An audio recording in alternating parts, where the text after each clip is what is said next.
انہوں نے اپنا ذہن بنا لیا تھا، وہ مجھے بہن ہی نہیں سمجھتے تھے۔ انہوں نے مجھے گھر سے نکال دیا۔ جب میں اس گھر سے باہر نکلی تو محلے والے اپنے گھروں سے باہر نکلے ہوئے تھے اور ہماری باتیں سن رہے تھے۔ ذہنی لوگ ہمارا تماشا دیکھ رہے تھے، وہ تماشا جو میری بھابھی نے ہم دونوں بہن بھائیوں کو لڑا کر کیا تھا۔ میری آنکھیں نم ہو چکی تھی، اب تو آنسو رکنے کا نام ہی نہیں لے رہے تھے۔ شدید ترین دھند مغرب کا وقت جب انہوں نے مجھے گھر سے نکالا، وہ وقت میرے لیے قیامت کی طرح گزرا تھا۔ مجھے کچھ نظر نہیں آ رہا تھا، میری آنکھوں کے آگے بالکل اندھیرا ہو چکا تھا۔ کچھ سمجھ نہ آئی میں کہاں جاؤں۔ میرے اس دنیا میں کوئی بھی نہ تھا۔ میں نے ہر جگہ نظر دوڑائی لیکن کوئی بھی ایسی جگہ نہ ملی جہاں پر میں پناہ لے سکوں۔ کوئی بھی ایسی چھت مجھے نظر نہ آئی جو میری پناہ گاہ بن سکے۔ خیر تھوڑی دیر کے لیے میں دروازے پہ رکی، ایک دو بار پھر بھائی سے کہا کہ بھائی جان آپ بہت غلط کر رہے ہیں، آپ پچھتائیں گے، لیکن انہوں نے میری ایک نہ سنی۔ میں وہاں سے چلی گئی۔ آج جب میں اپنے بھائی کے گھر سے ذلیل و رسوا کر کے نکالی گئی تھی تو مجھے وہ وقت یاد آیا جب میری ساس نے میرے شوہر کی وفات کے بعد بالکل اسی طرح اسی وقت گھر سے نکالا تھا۔ اتنے دکھ سہنے کے باوجود نہ جانے میں کیسے زندہ تھی، میں کیسے جی رہی تھی اپنی زندہ تھی تو مجھے جینا تھا، کیونکہ میں حرام موت کو گلے نہیں لگا سکتی تھی۔ میری زندگی تو بدسکونی میں اور پریشانیوں میں گزر چکی تھی۔ میں خودکشی کر کے اپنی آگے کی زندگی جہنم میں نہیں گزارنا چاہتی تھی۔ میری ایک ہی سوچ تھی جو ہر وقت مجھے زندہ رکھتی تھی اور میری زندگی کی ایک امید تھی، وہ بس یہی تھی کہ مجھے اس سب کے بدلے، ان تمام دکھوں اور پریشانیوں کے بدلے خدا تعالیٰ ایک دن انعام ضرور دے گا۔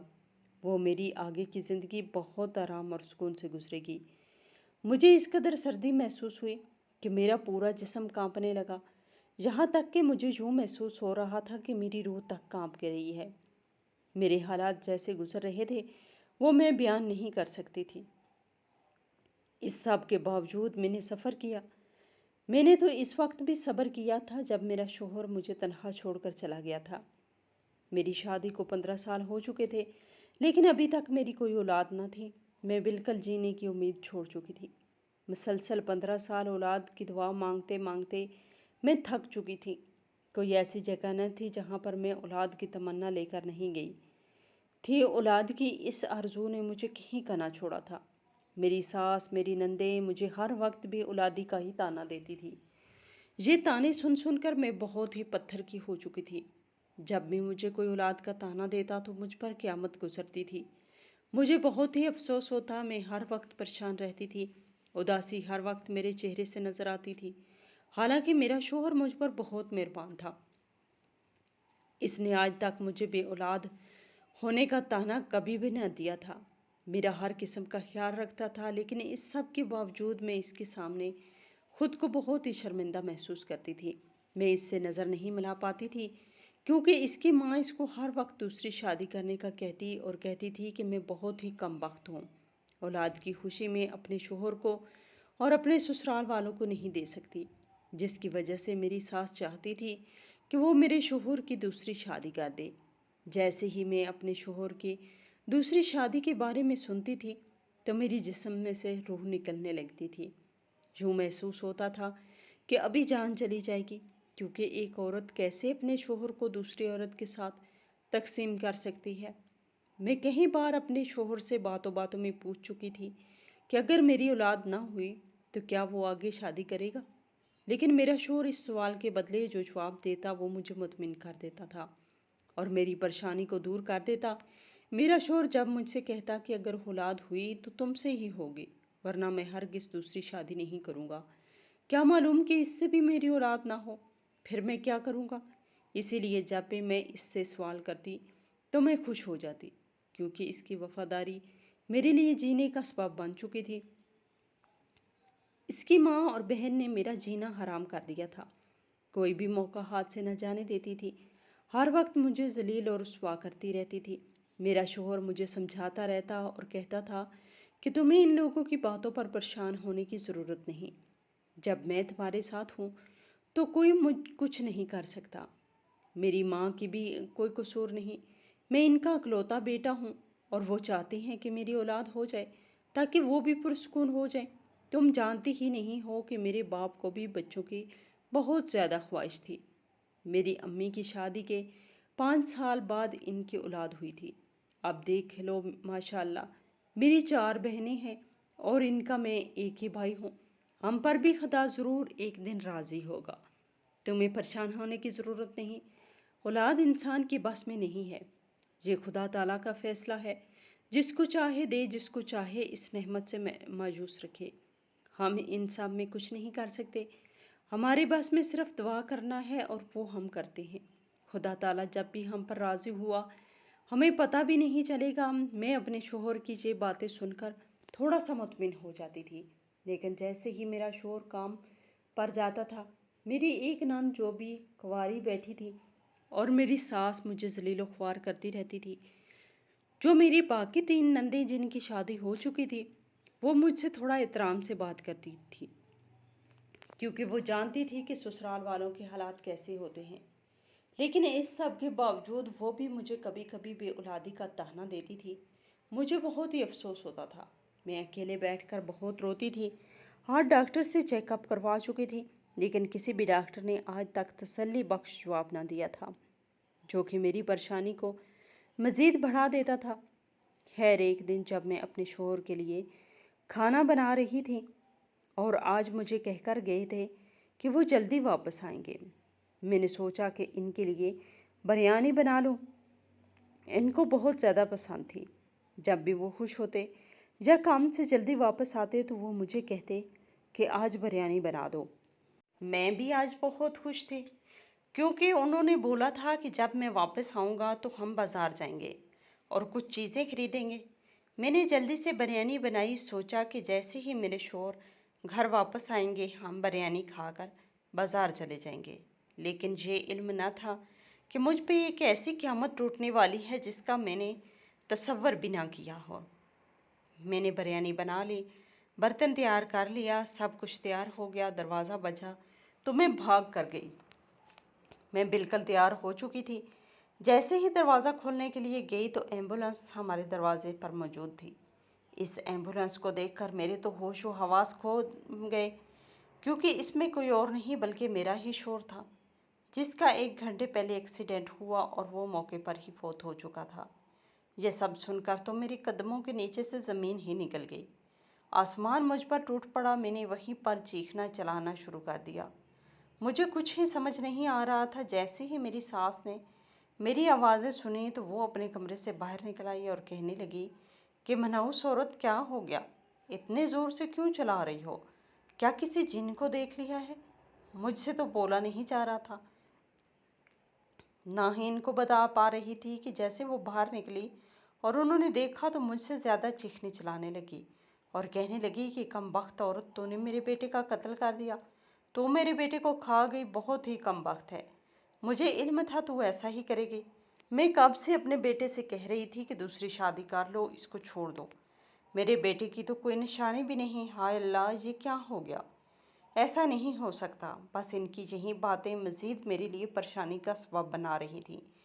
میں بالکل ڈوب چکی تھی۔ میرے ماں باپ پہلے ہی اس دنیا سے رخصت ہو چکے تھے، ابھی میں کنواری تھی، میری شادی بھی نہیں ہوئی تھی کہ میرا باپ ہارٹ اٹیک کی وجہ سے فوت ہو گیا تھا۔ میری ماں اور میں ایک ساتھ سو رہے تھے جب میرے باپ کے سینے میں اچانک درد اٹھا۔ ہم نے جلدی سے اپنے بھائی کو اٹھایا، میرا بھائی ان کو اسپتال لے کر گیا۔ جب میرا بھائی ان کو اسپتال لے گیا تو میرا باپ بالکل صحت یاب تھا، بس ان کے سینے میں معمولی سا درد تھا، لیکن ہمیں یہ خبر نہ تھی کہ یہ معمولی سا درد ان کے لیے جان لیوا ثابت ہو سکتا ہے اور ان کی زندگی کو کھا جائے گا۔ جب وہ اسپتال جا رہے تھے تو میری طرف اداس نظروں سے دیکھ رہے تھے اور اشارہ کر رہے تھے کہ اپنی بہن کا خیال رکھنا، اپنی ماں کی عزت کرنا۔ میرے باپ یہاں سے بالکل صحیح سلامت گیا تھا، لیکن جب وہ واپس آیا تو وہ زندہ ہی نہ تھا، مر چکا تھا۔ وہ لمحات میں اپنی زندگی میں کبھی نہیں بھول سکتی جب میں نے اپنے باپ کو کھویا تھا۔ مجھے یوں لگ رہا تھا کہ جیسے میں تو زندہ ہی نہ رہ سکوں گی، میں مر جاؤں گی، لیکن اس کے باوجود میں آج تک زندہ ہوں۔ پھر اس کے بعد میرے بھائی نے کچھ عرصے بعد میری ماں کے مشورے سے ان لوگوں سے میرا رشتہ کر دیا۔ یہ لوگ بہت ہی اچھے تھے، میرا بہت ہی خیال رکھتے تھے، لیکن میری ساس پھر شادی کے کچھ عرصے بعد تبدیل ہو چکی تھی۔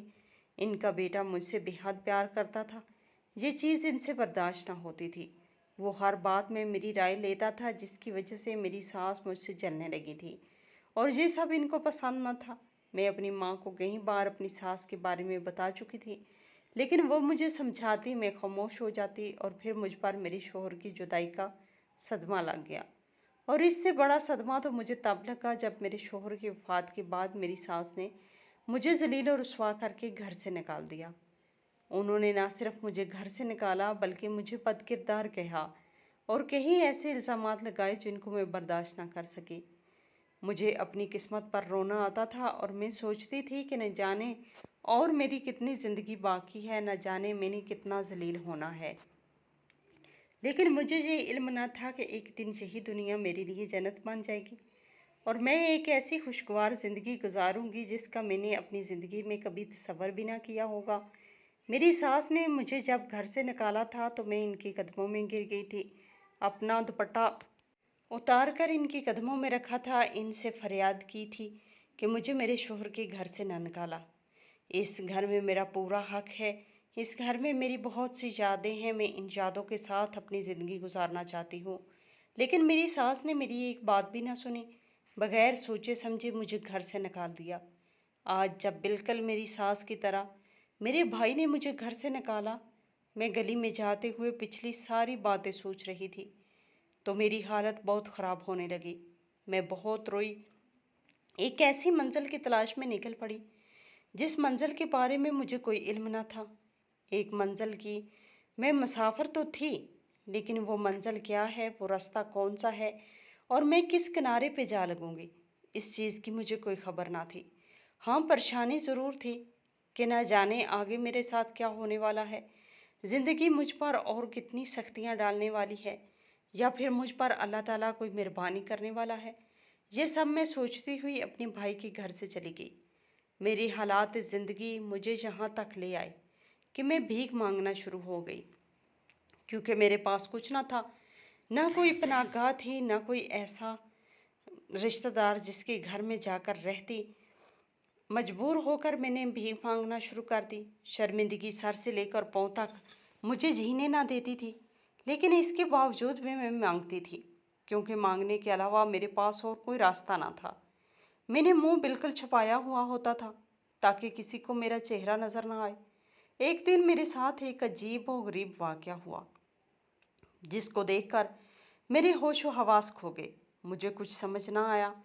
ایک دن میرے پاس جب کچھ کھانے کے لیے نہ تھا، مجھے 2-3 دن ہو چکے تھے کہ میں نے کچھ نہیں کھایا تھا۔ کمزوری اور نکاہت کی وجہ سے مجھ سے چلا بھی نہیں جا رہا تھا، چکر آ رہے تھے، مگر پیٹ کی ایندھن بھی بھرنا تھا۔ ایک کار والا شخص سڑک کے سامنے کھڑا تھا، اس کے چہرے پر بہت ہی زیادہ پریشانی اور اداسی نظر آ رہی تھی۔ میں فوراً اس کے پاس گئی اور کہا کہ تم جس پریشانی میں ہو اللہ تعالیٰ تمہیں اس پریشانی سے نجات دلائے، لیکن میں 2 دن سے بھوکی ہوں، خدا را تم میری حالت پہ رحم کرو اور میری مدد کرو۔ اس نے میری طرف غور سے دیکھا، پھر کچھ سوچنے لگا، نہ جانے وہ شخص مجھے دیکھ کر کیا سوچ رہا تھا۔ میں دل ہی دل میں پریشان ہونے لگی کہ کہیں اس شخص نے مجھے پہچان تو نہیں لیا، کہیں یہ میرے بھائی کا کوئی دوست تو نہیں، یا یہ کوئی میرے جاننے والا تو نہیں۔ ابھی میں اسی طرح کے کچھ اور سوالات اپنے ذہن میں سوچ رہی تھی کہ اچانک اس شخص نے کار کے پیچھے ایک تھیلی مجھے اٹھا کر دی۔ یہ تھیلی بہت ہی بھاری تھی۔ میں نے جب اس کو اٹھایا تو مجھے یقین ہو گیا کہ اس میں ضرور کوئی کھانے کی چیز ہے۔ شاید اس شخص کو مجھ پر رحم آ گیا ہو۔ میں نے اس کا شکریہ ادا کیا، اس تھیلی کو اپنے ساتھ لیا اور ایک درخت کے سائے کے نیچے آ بیٹھی۔ یہاں پر کوئی بھی نہ تھا۔ جیسے ہی میں نے اس تھیلی کو کھولا، تھیلی کو کھولتے ہی میری تو عقل دنگ رہ گئی۔ مجھے کچھ سمجھ نہ آیا، کیونکہ اس تھیلی میں نہ تو کچھ کھانے پینے کی چیز تھی، نہ ہی کچرا، بلکہ اس تھیلی میں ایک بہت ہی خوبصورت اور معصوم سا بچہ تھا، جس کو دیکھ کر میری آنکھیں کھلی کی کھلی رہ گئی، اور اس کے ساتھ ہی بہت زیادہ پیسے تھے جو ایک شاپر میں بند تھے۔